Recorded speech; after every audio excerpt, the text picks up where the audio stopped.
Greetings to all the viewers. Welcome to this webinar presented by Tillotoma Foundation, where we will have discussion on the strategic aspects of the Indo Nepal border and the China factor.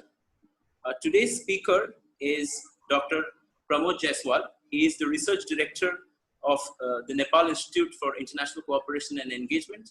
He has been regular and visiting faculty at different universities of Nepal and in China. He has been at the Fudan University, Tribhuvan University, Pokhara University, and China Foreign Affairs University. Apart from that, he was also associated with the Manohar Parrikar Institute for Defense Studies and Analysis in New Delhi, and he was also a member of the editorial board of the Journal of International Affairs, Kathmandu, member of the academic committee at the Panbo Institute, Beijing, member of International Advisory Committee, Journal of Liberty and International Affairs, Macedonia, and the member of editorial board, Gadhara Journal of Research in Social Science. He holds Masters, MPhil, and PhD from the School of International Studies, Jawaharlal Nehru University, New Delhi. He has authored, edited, and co-edited around dozens of books on China and South Asia affairs. So we are very happy to have him today, and I request him to begin his talk. Thank you. Maybe we can upload the slide. Or maybe I'll.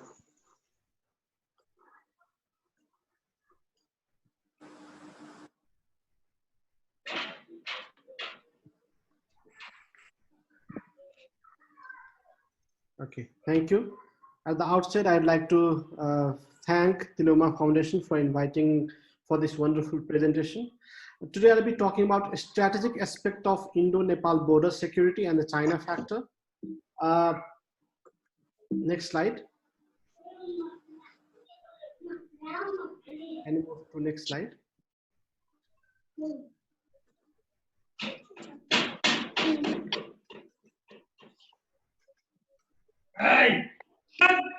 Yes.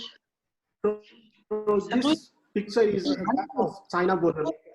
Nepal. This is Nepal. You all know that Nepal is like India on three side and China on the north. So we have China on one side and India from three sides. This next slide is the border between Nepal and China. We have only two border openings with China. Can you go to the next slide, please?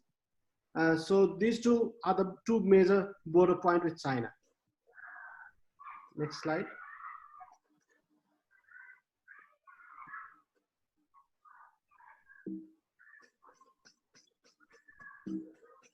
Can we go to next slide, please? Yes, this is the China border. Next slide. And this is India border. India is on three sides of Nepal, but we have porous border. There's no border. If you look at the first paragraph, the man who is standing there is on the border. There's no demarcation.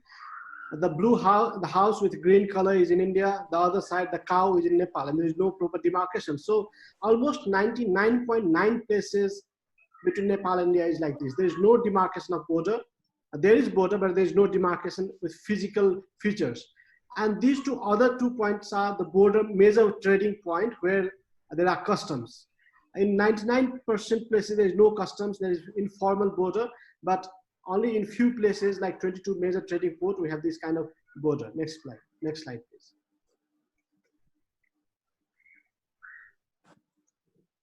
Now, what are the strategic aspects of Nepal border, Nepal-India border? Nepal and India have open border for 1,751 kilometers.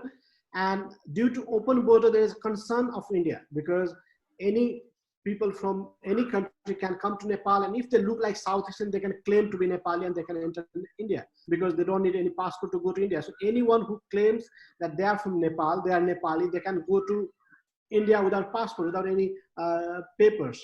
So there are concern of India that maybe many Pakistani or Chinese who might look like Nepali or Indians, they might benefit from or they might use the open border against India. Similarly, Chinese also have concern with this border because China also borders with Nepal through the most sensitive part of their territory, which is Tibet. And at the same time, both India and China are concerned because of the presence of external power who can play against each other in this country. All the major agreement and joint statement that has been between Nepal and India has security angle to it. If you look at 1950 treaty, there is security sensitiveness, and every time when the head of the state of any country visits to the either side, there is issues. What is unique here is that what many Indians do not know, and at the same time many Nepalese are also not aware, is that the Chief of Army Staff of India is also the honorary Chief of Army Staff of Nepal, and vice versa. Similarly, like Chief of Army Staff of Nepal is also honorary Chief of Army Staff of India. Next. Now let's look at what are the geopolitics, like what are the interest of all these three countries in this region. What is Nepal's foreign policy objective? It wants to use China diplomatically to counterbalance India, and at the same time it wants to develop its economy with the help of Chinese and Indian assistance. Similarly, Chinese interest in Nepal is security. It wants to safeguard its security concern that comes from Tibetan refugees, and it wants to dilute the predominant situation, position of Nepal, of India in Nepal, because India is very important here, and it's not of China, it's of Chinese concern. Similarly, Indian interest in Nepal is that of security, of course, because of the open border. At the same time, India also want to promote democracy. They also want political stability and economic prosperity in Nepal. Next. Now let's look at the overall relations, how three countries are evolving here. I'll not spend much time on Nepal, India, because we are aware of how these two countries are. Countries have a special relations, and they are connected through economic, through history, culture, geography, everything. At the same time, India contributes to 80% of the trade with Nepal. During monarchy, China had limited engagement in Nepal because King, being the commander-in-chief of Nepal army, used to serve all the security interests of China that used to come from Tibet. At the same time, they started engaging with the political parties after democracy, because when monarch lost the power, the democratic parties came there and they started developing relations. Due to the ideological inclination, China have always tried to develop relations with the Communist Party. They have always favored them. There are also media reports that China has hidden hand, or they try to influence the Communist Party of Nepal in their activities. Next. Let's look at India-China competition, or you can say rivalry in Nepal. Till 1963, there was no, yes, till 1963, there was no border point between Nepal and China. There was no any access between the two countries. But after 1963, the first Kodari Pass between Nepal and China was constructed, and only in 2015 the other border at Trust was opened. Similarly, the Birganj-Patlaya road, which is very near to the Indian border, it was initially proposed by China, and India asked Nepal not to allow Chinese to construct it, rather they construct it for free. Similarly, there are lots of Chinese NGOs, they are emerging in Nepal, and India has concern for that. There's a classic example that when the Indian ambassador went to Mustang, a particular place near the China-India border, the next day, Chinese ambassador also goes there with similar kind of assistance. China has also proposed for peace and friendship treaty very similar to that of India and Nepal in 2009, but it could not sign because at the time, Prachanda, who was the Prime Minister, had to resign. Similarly, both the countries are also planning to open 6 different highways at the places that are mentioned here. Next. Before India, it was China who proposed a railway connectivity between the two countries. Chinese are planning to extend their Qinghai railway that comes from Beijing to Lhasa and has reached Sigaste. They want to extend further to Nepal border and to Lumbini and Pokhara, the two major tourist places of Nepal. And Lumbini is very near to the Indian border, so it raises concern in India. Similarly, after the Chinese proposal of connecting Nepal with railway, India came with a bigger project, which they said that they will connect Nepal at 6 different places like Raksol, Dogbani, Jainagar, Birganj, Biratnagar, Batibas, all those major places they want to connect with the Indian railway. Similarly, August 2008, Modi also proposed to connect Birganj, which is near the Indian border, to Kathmandu. Similarly, after Nepal signed MOU with China on the Belt and Road Initiative, India has also started using Bay of Bengal initiative for multilateral trade and technical cooperation to counter BRI. Next. There is increasing Chinese engagement in security sector because the prime mover for China in Nepal is security, as it borders with the most sensitive part of China, which is Tibet. Next. Next slide. Yes. The first visit, previous. The first visit by Chinese holding a defense portfolio was in February 2001 by Chinese Mr. Chi Hontai. That was the first time where China started giving very importance to security sector of Nepal. And since then, there has been lots of engagement between the security sector of Nepal and China. There is massive increase in the extent to Nepal army and the security forces in Nepal since then. These are the data which will be reflected in the next slide. Let's go to next slide. Even during the siege visit to Nepal, border was strongly emphasized, like they had agreement on boundary management system. Similarly, both the countries also signed mutual legal assistance in crime matters, which is also related to border. And they also agreed to conduct the feasibility study of cross-border railway to extend cooperation on Kathmandu-Pokhara-Lumni railway project. At the same time, they also signed the same treaty has been mentioned here. Let's go to next.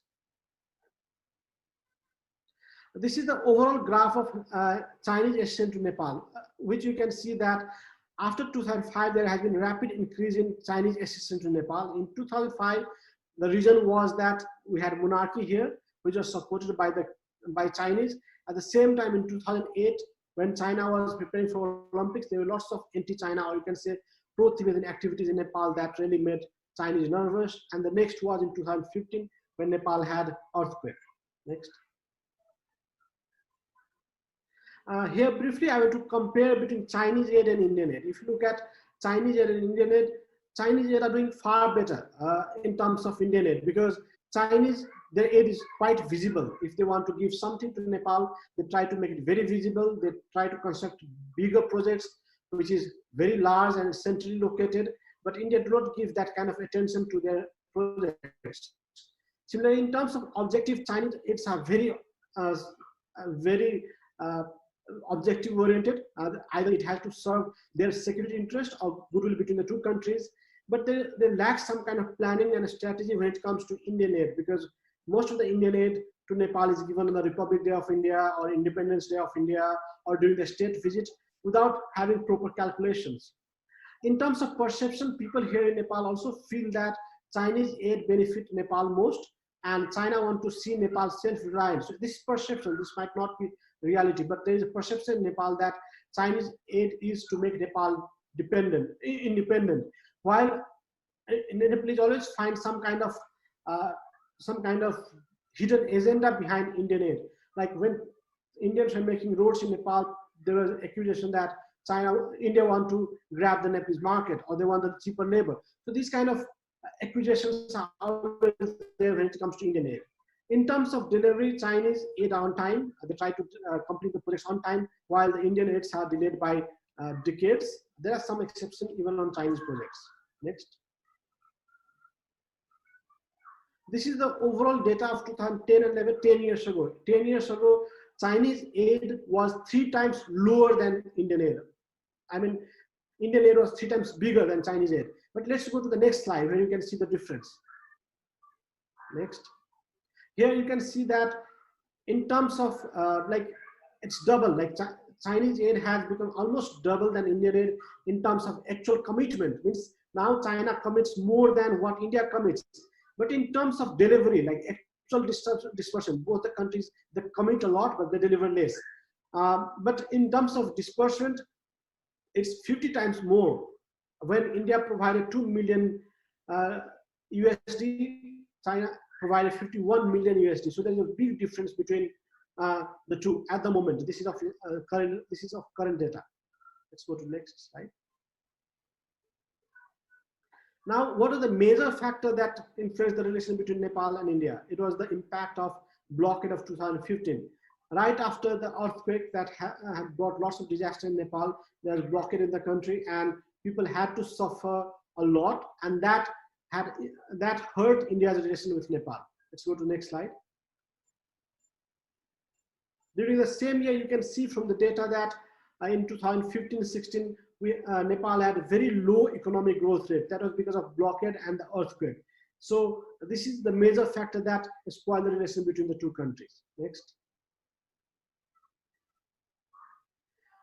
This is what we're talking about. The lower blue marks are the places where India want to connect Nepal through the Indian railway network, and the upper 4 purple lines are where Chinese and Nepal want to have highway connections. The red mark is the one that is the railway line which has been completed. The green dotted mark is under construction, which is almost 270 kilometers, and it might take 2 years to reach to the Nepalese border, which is Russia. Next. Now, why Nepal want to have railway with Chinese? Like, there are lots of news that Nepal is looking for railway from China, and China has also offered that in the past. The reason is that in the past, India, the BIMSTEC countries like Bangladesh, Myanmar, India, and China had a kind of agreement through BCIM. So Kunming, Mandalay, Dhaka, and Calcutta, they wanted to connect themselves. So at the time, Nepal also saw it as an opportunity to connecting Kunming, Kathmandu, Calcutta, the 3K. That will be the upper circle, which will complete a complete circle here. So the reason behind it was that this BCIM project crosses through most sensitive part of India in terms of security. So Nepal realized it might take longer time, but if Nepal is a part of this initiative, maybe they can benefit more, because Kunming, Lhasa is almost connected, and Lhasa, Kathmandu, if they can be connected by railway, and Kathmandu and Calcutta are already connected, maybe Nepal can be a center of India-China trade, which is huge. So this was the major reason that Nepal wanted railway from China. Next. What will be the situation of market then? Next slide. If BCIM project is complete, and if Nepal is connected by railway, then Nepal will be connected itself with the world market. Nepal is already connected with India, and India has fast track roads connecting New Delhi, Mumbai, Chennai, and Calcutta. So through that connections, Nepal will be connected with the bigger market of Southeast Asia, which is India. Similarly, India is also working on BIMSTEC project, and through other economic corridor like Mekong India Economic Corridor. So through that connect, Nepal will also benefit from the Southeast Asian market. At the same time, Nepal being connected to China will be connected to the world, and that is why Nepal realized that through this connectivity, Nepal will be in the center of East Asia, South Asia, and Southeast Asia. That's why Nepal has been pushing for this kind of connectivity. Next. Now let's come back to the current border dispute between the two countries. It was in 1816 when the Treaty of Sugauli was signed, and that treaty demarcates the border between Nepal and the British India. And at the time, it was mentioned that the river Kali will be a border between India and British India and Nepal. But the problem is with the origin of river, because both the countries have different views on that, on where the Kali River originates. So at the same time, why it's a bigger dispute here is that this particular region, which is called Lipodhara or Kalapani, is of a strategic importance like that of Doklam, which is between India, Bhutan, and China. Let's go to the next slide. I'll explain it in the map. So let me briefly look at this map. This map was before the Anglo-Nepal War, before the British attacked Nepal, and before the Sugauli Treaty was signed. Gerwal, Kumaon, this dark part the gray part used to be of Nepal. So Nepal lost almost 1/3 of its territory to British India at the time. And after that, in 1816, the war ended and both the countries signed agreement, and the war ended forever. So Nepal lost this Simor, Gerwal, Dehradun, Kumaon, all these parts on the left, and on the other side, Darjeeling and all. It lost to the British. So the current border was defined during this treaty. Let's go to the next slide. So this is the major bone of contention. This particular part, the green line, Nepalese claim that the origin of Kali River, which is Mahakali, it originates from Limpradhara, which is the green line right from top. But the Indian claim is that no, the origin of river is the place where you can see that blue and green line meets there. So that particular point. They said that this particular point is the place where the border, the river originates. Hence, the Kalapani belongs to the other side. So they try to Indian claims that this blue line is the border, while Nepal claims that this green line is the border. That's why this particular triangular, Limpadhara and all this part which borders with China is disputed. And because it borders with China, it's very strategically located and India has a strong claim over it. Next. Yes, this particular part is explained here through a different map. Let's go to the next slide. Next, please. Yes. So this is the current new map of Nepal. If you look at this particular part, the corner part which is here, this part was recently added in the map of Nepal, and it got lots of controversy in India. Like there is lots of voice against it. So now this map is going to be passed in the parliament, where Nepalese map will be putting its disputed territory in its map as well, because Nepal claims that this part belongs to Nepal and it has full right on it. So initially, Nepalese never used to put disputed territory in their map because they used to say that the issue can be resolved and then they can put it in the map. But now, since India has been putting disputed territory in their map, and when they came with the new map, then Nepal came with this new map, which you can see at the moment. I think I'll end it here, and if there are any questions, I'd like to address.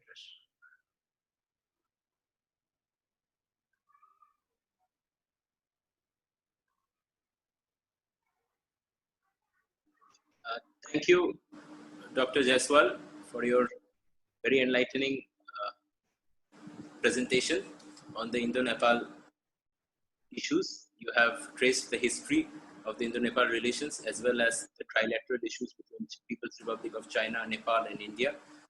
You have also talked about trade. So now we will look if there are any questions. So those having questions may ask them.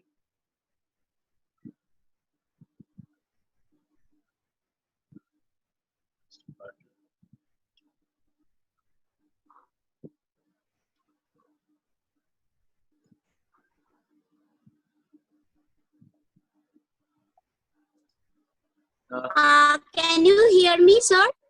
Yes. Actually, I like to. Okay.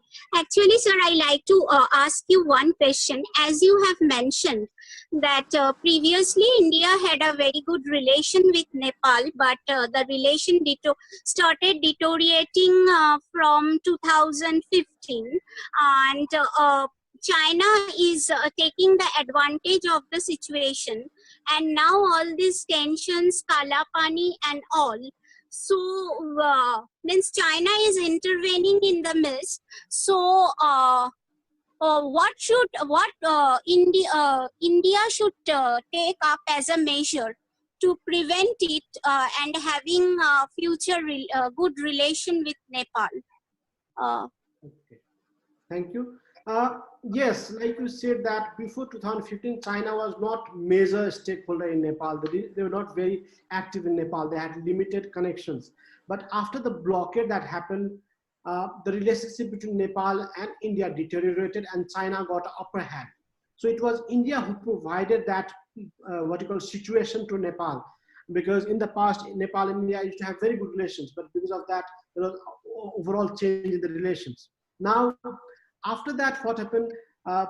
China has been engaging with Nepal at a different level. That there is no doubt about that. But when it comes to border issues, like this border issue of Kalapani, it's not new. Many people in India are confused about it. They think that it's China who provoked it. Let me give you a chronology. Like on 8th of May, the Indian Defense Minister Rajnath Singh is the one who inaugurated that link road, and he tweeted. And immediately after the tweet, there was reaction from Nepal. So it was not before that. So there is no China factor here, because the defense minister inaugurated the road in a disputed territory. He tweeted it, make it public. People in Nepal came to know, they reacted it. And they reacted immediately within hours. You know, the government by the evening or maybe next early morning, they had come with a statement, but whole day, there were lots of noises in Kathmandu on the same day. So that is one. Second is that this border dispute comes from 1816. Right from British time. You know, the agreement was signed in 1816.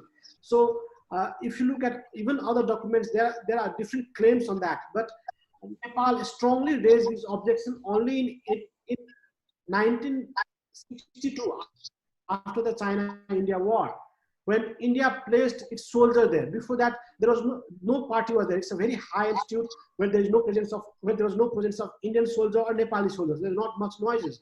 But after 1962 war with China, when India positions its troops there, then Nepal started objecting to it. It was not very loud when there was a monarchy, because king wanted to have good relations with India. But after 1990, when democratic forces came, they strongly raised it. So in 1990, they strongly raised it. After that, even in the high-level visits in 2000, in 2014, it was mentioned. You can look at the joint statement of between the two countries. It's mentioned there. In 2015, the current Prime Minister Narendra Modi went to China and India signed a joint statement. The Lipule was already again mentioned there. At the time, again in 2015, Nepalese side, they raised voices against it. So every time when it comes to Lipule or Kalapan, Nepalese have raised voices. Even in 2015, China and India signed an agreement, Nepal raised a voice. It's not new. It's not Chinese or provoking it. Rather, what many Nepalese feel that Chinese and Indians want to benefit from that territory because they can have better trade through that particular pass. So many people in Nepal also feel that even Chinese are with Indians when it comes to Lipule. Thank you. Thank you, sir. Thank you, sir. Let me look for another question.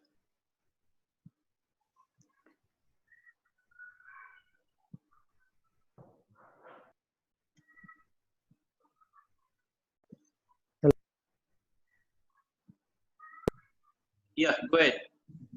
Yes, sir. So, as per my reading of this Indo-Nepal relations, we have very long history of say traditional relationship with the establishment, or you can say the people of Nepal. And people in India say that it's a relationship like it's a roti beti sambandh, like that.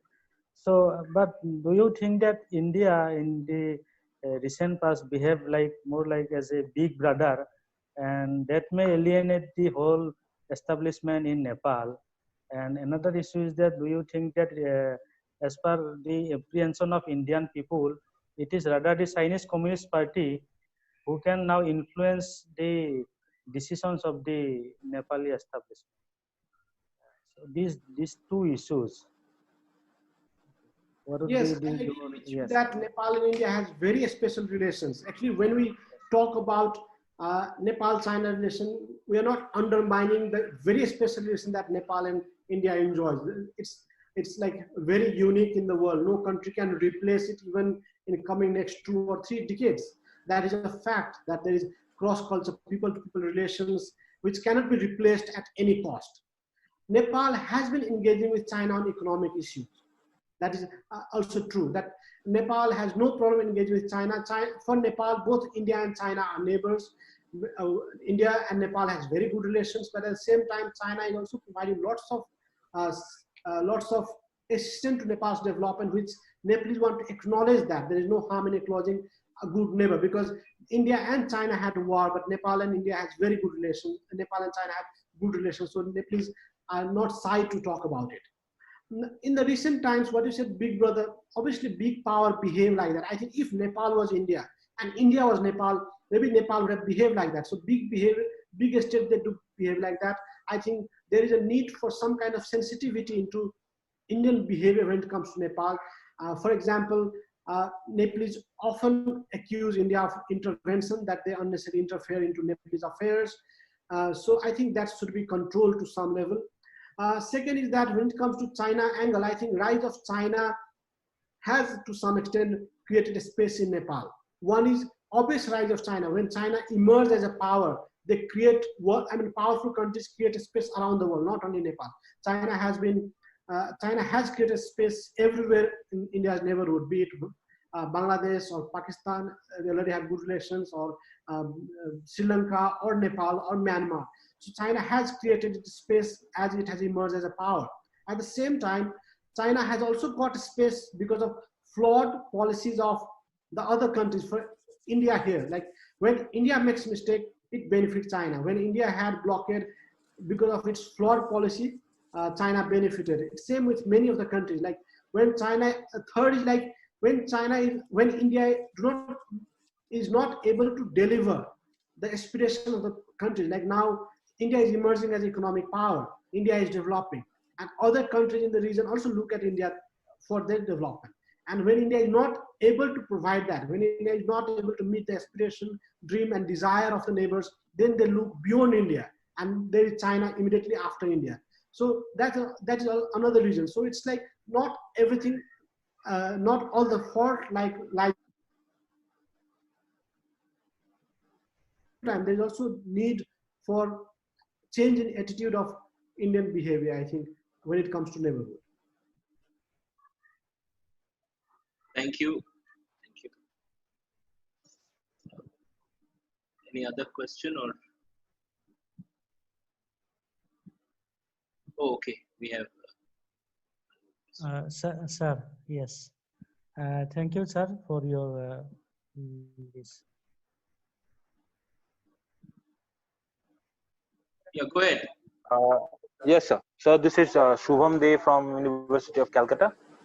Thanks for your nice speech, and I would like to ask you one simple question that we have seen the examples of ASEAN. ASEAN have solved many different issues, many different disputes through the discussion. So do you see the future of SARC, or how SARC is going to behave after this post-COVID-19 crisis? Interrelated with these disputes in South Asia. There are many disputes like this with China and with Pakistan. So do you see the future of SARC interrelated to the solving of these disputes? I personally think that SARC has huge potential. It has even huge, the potential of SARC is much higher than that of BIMSTEC. So BIMSTEC can never replace SARC in terms of potential. But the problem is that the India-Pakistan rivalry has jeopardized whole SARC and regional integration, or we can say regional cooperation. So I think if the two countries, India and Pakistan, can leave the bilateral issues, because SARC is not for bilateral discussion. The whole objective of SARC is to raise the issues of regionalism, or the issues that is of interest of all the countries. But what happens, this India and Pakistan, every time there is SARC summit, they come back to bilateral, and then things get complicated. I think if both the countries can leave their bilateral issues aside and think of cooperation at regional level, there are huge potential. But I don't see it very likely, because the relationship between both the countries getting more and more complex in these days, because in the past at least there was some kind of dialogue between two, and now even it is at halt. So what happened in this situation, we don't see very good future for SARC. At the same time, India is a major country who contribute to SARC fund, and then when India itself is not happy with taking SARC along, I think it's very unlikely that SARC will move further. There is also feeling among the member countries that now India is trying to give more preference to BIMSTEC over SARC. So I think it's very unfortunate for us in the region. Second is that from Nepalese perspective, Nepalese always feel that Nepal will benefit more from SARC. The reason is that in this SARC structure, Nepal is almost at the center. We have a headquarter here in Kathmandu. So we are at a greater beneficiary, because we lie at the center of the whole regional geographical region. While in BIMSTEC, it's Bangladesh will be major beneficiary. So Nepalese always like to talk about SARC. They wish that the rivalry between India and Pakistan end one day, or even if it is not going to end, at least they will put their bilateral issues aside and at least move on economic issues, regional integration, connectivity and all. But we are not so hopeful looking at the current situation. Thank you, Dr. Jaiswal, for your answer. Are there any other questions, or I will go for ask a question?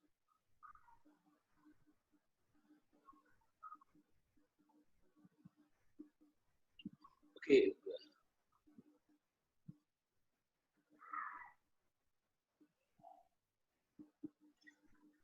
Then I will just go ahead with and ask you a question. There is recently the Nepalese defense minister, in response to the comments by the Indian COAs, as you said, he's also the general of Nepalese army, honorary general. His comment, he responded that the Nepalese army is ready to fight. So, do you see the Nepalese government is having a kind of a realist perspective to the world, where they are, prepared for, I don't know, retaliation, or prepared for action to even, friendly countries? So do you see a going for an escalation where there may be some kind of a conflict, some kind of armed conflict, or some kind of skirmish along the border? We haven't seen any action, so far in the border, real action. Do you think that can happen? I don't think that is going to happen. I don't know. I have not heard about the statement that you gave, but I don't think the two countries are going to fight. It's not in the interest. At the same time, there is a very big asymmetry of power asymmetry between the two. So Nepal is not going to use force because they will only resolve it through dialogue. There is no other way to it. Nepal has already said that, has already proposed to use a diplomatic channel. Nepal has proposed India that they want to have dialogue, and we are waiting for India to react to it, to open the door for dialogue. I think dialogue is the only way to resolve these issues, especially because the relation between two is very cordial. It's not India-Pakistan or India-China relation where you have to use force to resolve. And we have been communicating on this. So I think both the countries should sit together, resolve it through dialogue, and find a meaningful resolution to it. It is in interest of both the countries. I think India should also not keep these kind of small issues between the good neighbors, because it's also not good for India's reputation. India has border dispute with many countries in the region. At least it should not have with the good friends in the region. So I think dialogue is a solution, and both the countries should open door for dialogue as soon as possible, so that the issues can be resolved technically. Right. Yeah, thank you so much, Dr. Jaiswal, for joining us today. And I thank all the viewers. We have come to the end of the webinar. And I thank you all for joining us. Thank you.